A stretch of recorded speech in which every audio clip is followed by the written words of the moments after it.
Ma femme a jeté un coup d'œil à la nouvelle voiture et a eu un sourire narquois en disant « Mon ex conduisait une voiture de marque plus prestigieuse à 23 ans. » J'ai rendu les clés.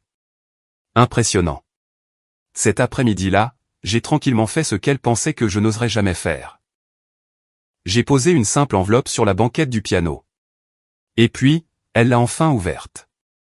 J'ai 35 ans, je suis marié depuis 7 ans, et je viens d'apprendre que certaines personnes vous compareront aux fantômes de leur passé jusqu'à ce que vous deveniez invisible dans leur présent. Samedi matin dernier, je suis rentré à la maison avec une voiture pour laquelle j'avais économisé.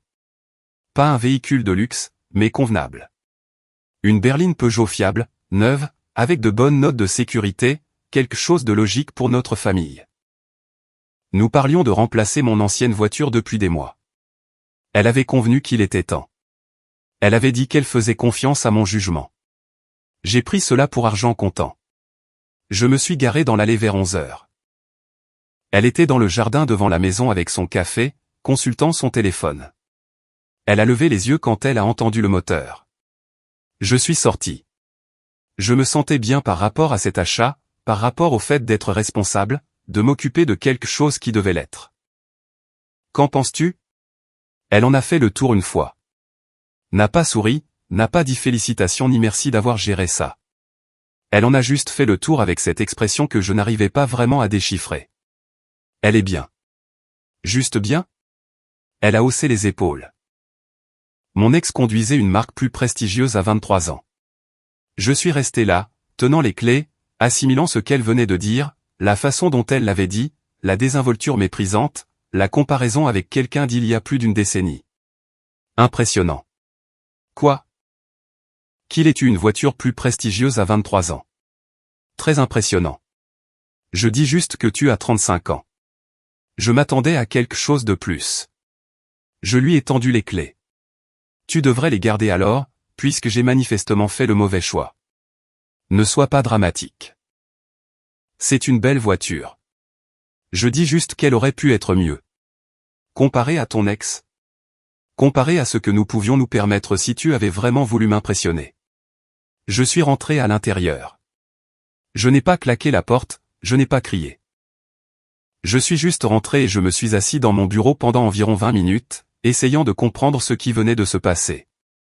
Ce n'était pas la première comparaison. Au cours de la dernière année, son ex était devenu un point de référence fréquent. Comment il avait été plus ambitieux à mon âge, comment il avait pu voyager, comment il avait pris des risques que je ne prendrais pas. Toujours avec désinvolture, toujours juste un commentaire, sans jamais vraiment franchir la limite de la cruauté évidente, mais s'additionnant, s'accumulant, se transformant en quelque chose que j'avais essayé d'ignorer. J'ai ouvert le tiroir de mon bureau, j'ai sorti un dossier que je gardais depuis environ 3 mois, des documents que j'avais commencé à organiser après une conversation avec un ami avocat autour d'un apéritif. Rien de sérieux, avait-il dit. C'est juste bien d'avoir ses affaires en ordre, au cas où. Je lui avais dit que j'étais paranoïaque, que nous allions bien, que chaque mariage a des passages à vide. Il m'avait regardé et avait dit, si tu penses à parler à un avocat, tu n'es pas paranoïaque. Tu es lucide. J'ai sorti l'enveloppe que j'avais préparée, scellée, prête à partir. Elle était restée dans ce tiroir pendant 2 semaines pendant que j'essayais de décider si je réagissais de manière excessive, si j'étais trop sensible, si je devais juste mieux communiquer. Le commentaire sur la voiture a pris la décision à ma place. Je suis descendu. Elle était dans le salon maintenant, faisant défiler son téléphone sur le canapé. Le piano se trouvait contre le mur du fond, là où elle s'exerçait la plupart des soirs. Elle était fière de ce piano. Elle en jouait depuis l'enfance, le gardait magnifiquement entretenu, parlait fréquemment de la façon dont c'était l'une des choses les plus importantes de sa vie. J'ai posé l'enveloppe sur la banquette du piano. Une simple enveloppe blanche, son nom dessus de mon écriture. Elle a levé les yeux. Qu'est-ce que c'est? Quelque chose que tu devrais lire quand tu seras prête. C'est quoi? Lis-le quand tu seras prête. J'ai attrapé la sacoche de mon ordinateur portable, mon chargeur de téléphone, et mes clés de la vieille voiture qui était apparemment si décevante. Je suis parti avant qu'elle ne puisse poser d'autres questions. J'ai pris une chambre dans un hôtel à environ 30 minutes de là. Pas loin, juste assez loin pour penser clairement. Je lui ai envoyé un message, je prends un peu de distance. Lis l'enveloppe. Nous parlerons après. Première mise à jour. Elle a appelé 17 fois dans la première heure. Je n'ai pas répondu. Elle a envoyé un message, de quoi s'agit-il? Pourquoi es-tu si dramatique? Est-ce à cause du commentaire sur la voiture? Je plaisantais. Tu pars sérieusement pour une blague? Rappelle-moi. C'est ridicule. J'ai mis mon téléphone en mode ne pas déranger et j'ai commandé un repas au service d'étage. Vers 20 h, mon téléphone affichait 32 appels manqués. Je l'ai rallumé juste pour vérifier les messages. Un d'elles, daté d'il y a environ 20 minutes. Je l'ai ouvert. Rien d'autre. J'ai attendu. 10 minutes plus tard. Nous devons parler. Moi. J'ai dit que nous parlerions après. Je voulais dire après que je sois prêt, pas après que tu sois prête. Elle. C'est de la folie. Tu ne peux pas juste laisser des documents pour une séparation de corps et disparaître. Moi. Je peux, et je l'ai fait. Tu voulais plus. Tu n'arrêtais pas de me comparer à ton ex. Tu voulais quelqu'un de plus impressionnant. Je te donne l'opportunité de trouver cette personne. Elle. Je ne veux pas d'une séparation. Moi. Tu me dis depuis 1 an que je ne suis pas assez bien. Je ne fais que l'officialiser. Elle. Je n'ai jamais dit ça. Moi. Tu l'as dit de 100 façons différentes. Mon ex faisait ça mieux. Mon ex gagnait plus à cet âge. Mon ex conduisait une marque plus prestigieuse. Mon ex voyageait plus. Mon ex était plus ambitieux. J'ai écouté. J'ai compris le message. Elle. C'était juste des commentaires. Moi. C'était des comparaisons, et je suis fatigué de perdre face à un fantôme. Elle n'a pas répondu à cela pendant un moment. Vers 22 h. Peux-tu au moins rentrer à la maison pour que nous puissions parler face à face? Moi. Pas encore. Lis les documents. Réfléchis pour savoir si tu veux vraiment ce mariage ou si tu es juste à l'aise. Elle. Bien sûr que je veux ce mariage. Moi. Alors pourquoi continues-tu à me dire que je ne suis pas assez bien? Pas de réponse à ça. J'ai mieux dormi que je ne l'avais fait depuis des mois. Deuxième mise à jour. Dimanche matin, mon téléphone m'a réveillé à 7 h. La mère de ma femme appelait. J'ai hésité à répondre, j'ai décidé d'en finir. Que se passe-t-il? Elle m'a appelé en pleurant hier soir. Nous avons des problèmes. Je prends un peu de distance pour réfléchir. Elle a dit que tu as laissé des documents pour une séparation de corps sur le piano. Je l'ai fait.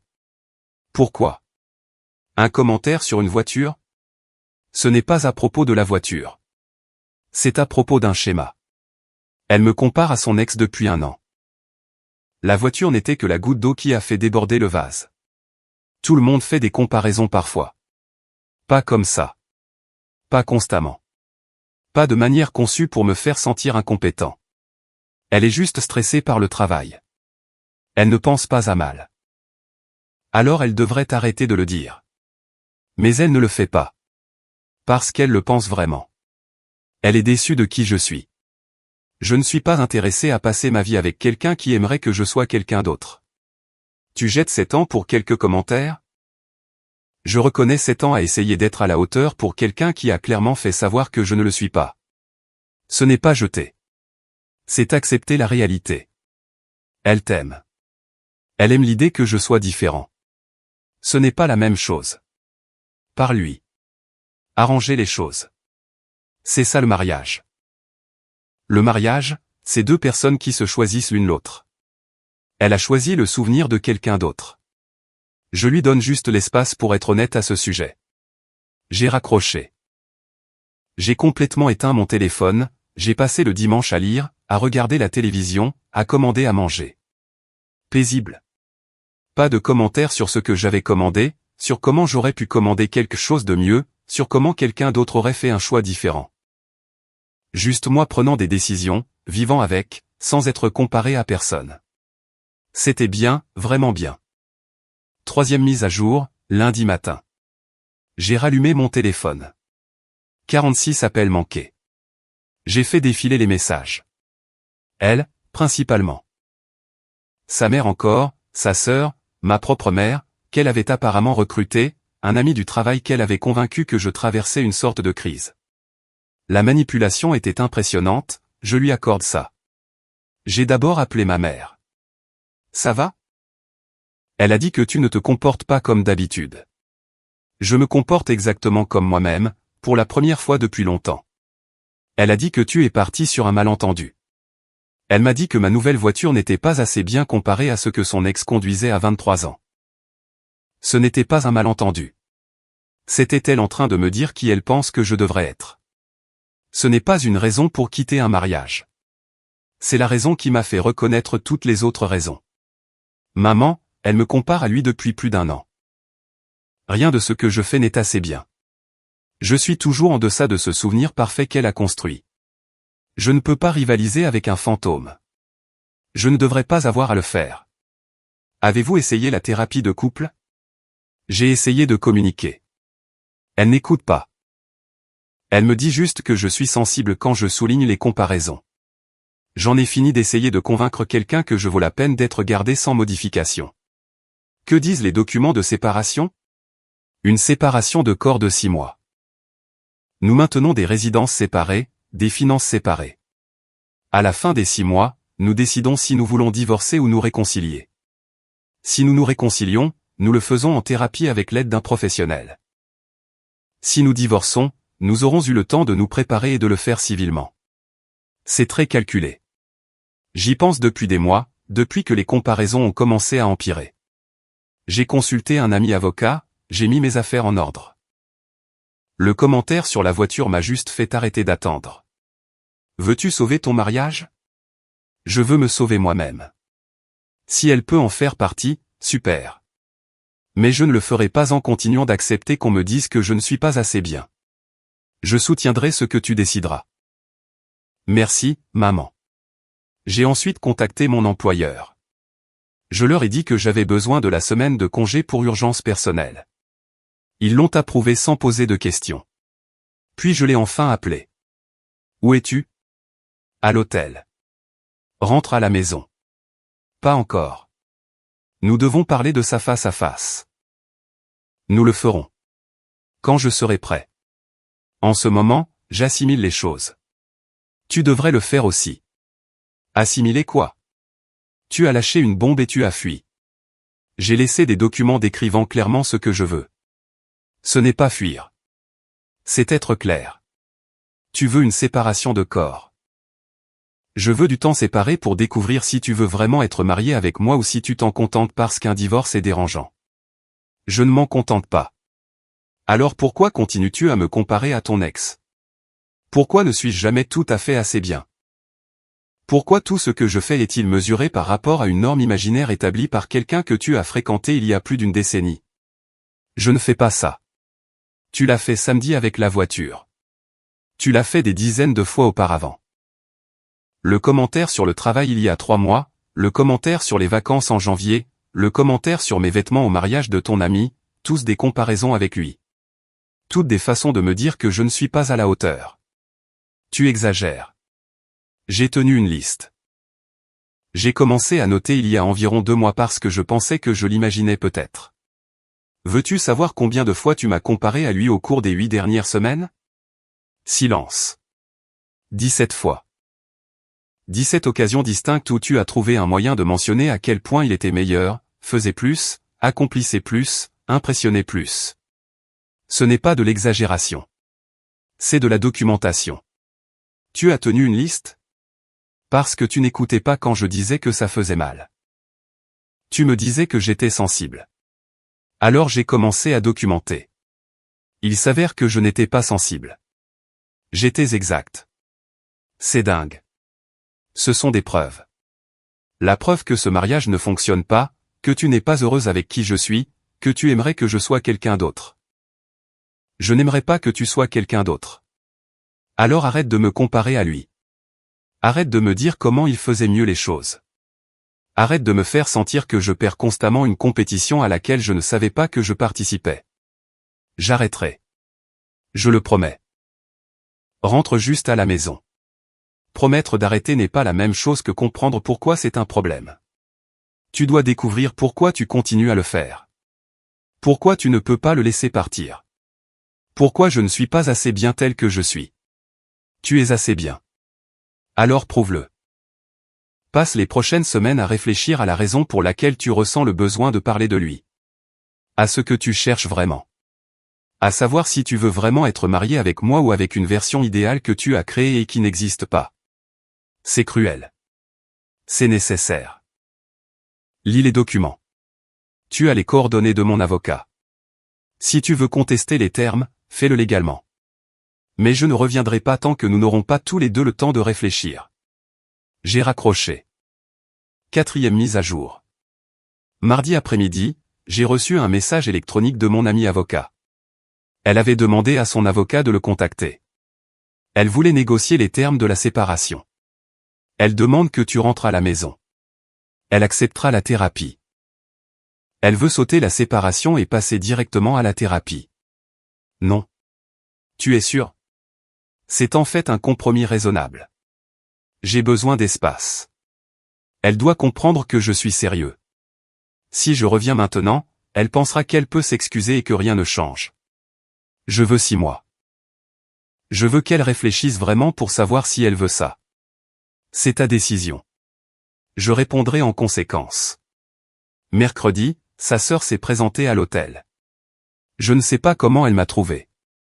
Elle a probablement vérifié les hôtels près de la maison jusqu'à ce qu'elle trouve ma voiture. Elle a frappé à ma porte. Je l'ai ouverte, mais je ne l'ai pas invitée à entrer. C'est ridicule.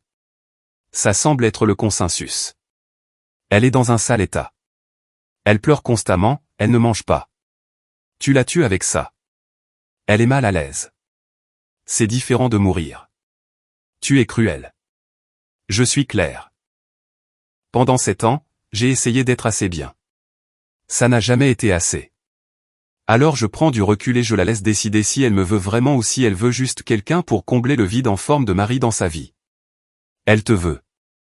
Elle veut l'idée que je sois différent. Elle veut que je ressemble davantage à son ex. Je ne suis pas lui. Je ne serai jamais lui. Et j'en ai fini d'essayer de rivaliser avec un souvenir. Ces commentaires ne signifiaient rien. Ils signifiaient quelque chose pour moi. Ils signifiaient qu'elle me voit comme ayant des lacunes. Je ne peux pas être dans un mariage où je suis constamment en deçà. Tout le monde a des insécurités. Il ne s'agit pas d'insécurité. Il s'agit du fait qu'on m'ait dit à plusieurs reprises que je ne suis pas ce qu'elle voulait. J'accepte simplement cette vérité et je lui donne l'espace pour trouver ce qu'elle veut vraiment. Et si ce qu'elle veut, c'est toi? Alors elle passera les 6 prochains mois à découvrir pourquoi elle n'arrêtait pas de me comparer à quelqu'un d'autre. Et nous irons en thérapie. Et peut-être que nous réparerons ça. Mais je ne saute pas la partie difficile juste parce qu'elle est inconfortable. Tu la punis. Je me protège. Grosse différence. Elle est partie. J'ai commandé à dîner et j'ai regardé un film. Dernière mise à jour. Cela fait 5 mois maintenant. Nous avons été séparés pendant tout ce temps. Elle est retournée chez ses parents après le 1er mois. J'ai pris mon propre appartement, un petit 2 pièces qui n'est qu'à moi. Nous avons fait 3 séances de thérapie jusqu'à présent. Nous avons commencé le mois dernier après qu'elle ait enfin convenu que nous avions besoin de l'aide d'un professionnel. Lors de la première séance, le thérapeute lui a demandé pourquoi elle m'avait comparé à son ex si fréquemment. Elle a essayé de minimiser la chose. Elle a dit que ce n'était pas si souvent. Le thérapeute m'a regardé. Avez-vous votre documentation? J'ai sorti mon téléphone. J'ai lu 17 exemples tirés de seulement 8 semaines. Les dates, les heures, les citations exactes. Elle a blêmi. Je ne réalisais pas. C'est le problème, a dit le thérapeute.